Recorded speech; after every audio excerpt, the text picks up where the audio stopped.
Hello viewers, this is Princess Sandra Mekezawande, the convener of the Home Builders Initiative. Today we'll still be talking about low self-esteem. Remember in the past we've talked about the causes of low self-esteem. We made you guys understand what low self-esteem is, signs of low self-esteem, and effect of low self-esteem. Today we'll be talking about what exactly you have to do to come out of that low self-esteem or to help somebody who is suffering from low self-esteem. Number one on our list, we have a couple of points here, but the number one point is finding the strength that is within that person. Everybody that is existing has at least one strength or one thing that the person has strength. Most times we don't find it. Most times we don't identify it. Most times we don't know it. And as long as you don't find it, you don't know it, you haven't been able to identify it, sometimes it affects your self-esteem. But if you're able to find it and work on it, it's going to take you far. So if you want to help somebody who is suffering from low self-esteem, help by identifying the person's strength and let the person develop the strength. Build on that strength. With that, that person can at least have a voice. Anything that has to do with that area, maybe when there is discussion or something, the person will feel very comfortable, interacting with people on that thing that is supposed to be her strength. So it's very important we help in identifying the strength of that girl child or that woman. My second point on the list is show that person some respect and acceptance, regardless of what the person is going through or what the person has gone through. Because most times we go through some ordeals in life that makes us, shut ourselves in. And when we come out to speak, people begin to judge you from what you're trying to say or what you have said or what you have gone through. It's a no-no if you want to help somebody who is suffering from low self-esteem. And mind you, many people that have gone through some terrible ordeal usually lose their self-esteem. So you must have it at the back of your mind that if you have to help somebody that has low self-esteem, then you should be ready to respect that person. You should be ready to accept that person regardless of anything. And with that, the person will see that you are both on almost the same page and can be open to you and tell you things that you really need to know in order to help her. So it's very important that acceptance and respect is very, very important when you want to help somebody. And again, you need to make that person to stand for what she believes in. It's always very important. Most people that have low self-esteem feel that people don't believe in them. They are never do well. They feel that they don't have it. So it's important when you notice somebody that has low self-esteem and you want to help that person, please, you need to agree with what that person believes in,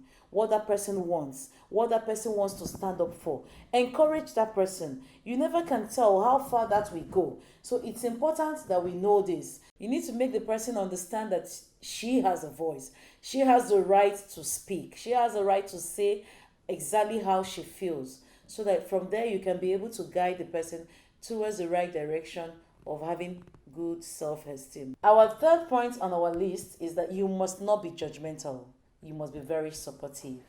Because most times when people tell us the ordeals they go through, we become very judgmental. We begin to point out where you failed it and where you did not fail it, and forgetting why you eventually went into that thing. At the end of the day, you haven't done anything good to that person. You have only succeeded in pushing the person deeper in that low self-esteem and also even frustration. Sometimes you even push the person into depression. So you must understand it that when you want to help somebody suffering from low self-esteem, you must not be judgmental.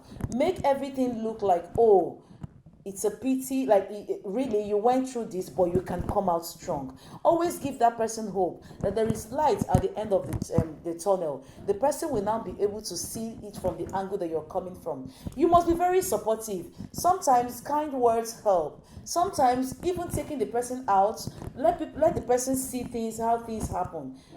Social activities and all that can also bring out somebody from low self-esteem. So you will go extra mile if needs be. Depending on how far or how bad the low self-esteem is, you need to do more. So Plans of taking the person for social gatherings, social activities here and there is also one of the things that you can use to encourage that person. But it comes from somebody who is supportive. It's important you know that being supportive and not being judgmental is a very vital tool to use to bring out somebody that is suffering from low self-esteem. Our number 4 point is speak less and listen more. I know you'll be wondering why, because you need to talk. Yes, you need to talk. Remember that somebody that is suffering from low self-esteem usually feel that they don't have voice. So you don't want to rub it on that person that at that point she still does not have voice. So you need to pay attention, listen, because there might be a story behind that low self-esteem that nobody has ever heard, or she has never had the opportunity of saying it to somebody. So if you really want to help somebody that is suffering from low self-esteem, then you know that it is important that you pay attention, you speak less, and then do more of listening, so that you can really get to the root of what the person is suffering from. It could be depression in disguise, and you will be saying it's low self-esteem. No. So you need to identify, is this depression or is it low self-esteem? By the time the person is speaking, you can be able to separate the both. It could be both of them eventually. She could be depressed and at the same time be suffering from low self-esteem. So with you listening, you can be able to see on how to help this person properly. And at the end of the day, the result is achieved. Then we're going to the next point. Point 5. Praise her efforts rather than her performance. I'll take that again. Praise her efforts rather than her performance. A lot of parents do not understand this. I'll throw light into this. Efforts, performance. Effort is that, it can be understood as that initial thing you do in order to succeed in something.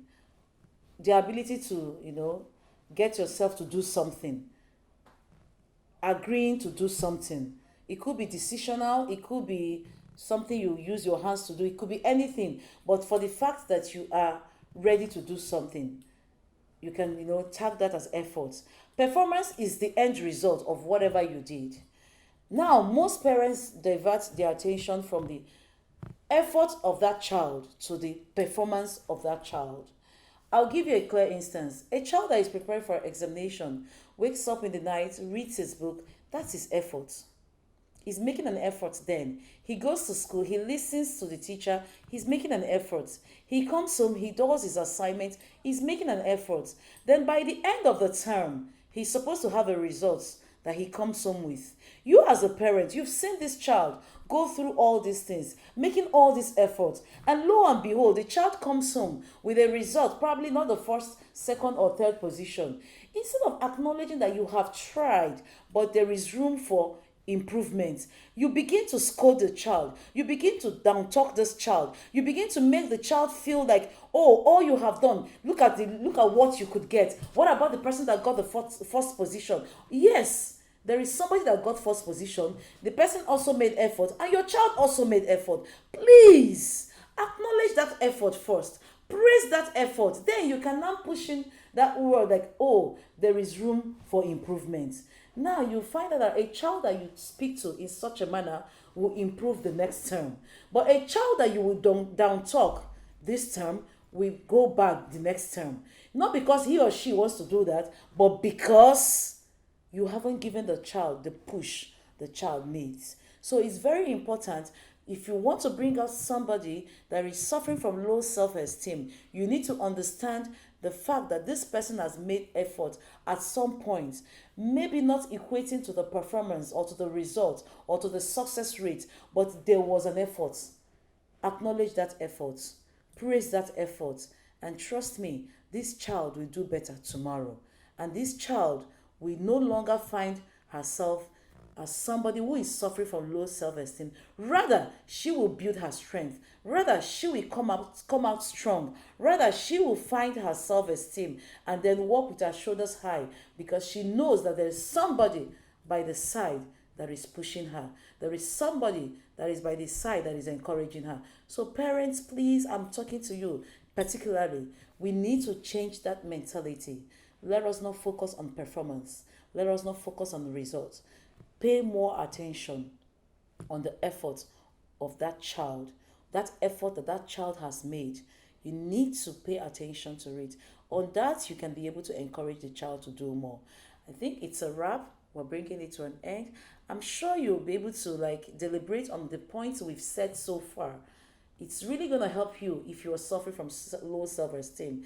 But if you want to help somebody around you, maybe your daughter, your sister, your wife, or whoever, if you use those points, trust me, the person will walk out of low self-esteem and the person will find her self-esteem. Thank you. It's a wrap. We've come to the end of today's episode. I'm sure you really enjoyed listening to me. Please deliberate on it and help somebody. You never can tell who needs it. On our next episode, we'll be talking about why self esteem is important in the life of a girl child. Stay put, stay connected. Don't forget to subscribe to our YouTube channel. Follow us on all our social media platforms. It's bye from now. Ciao. Ciao.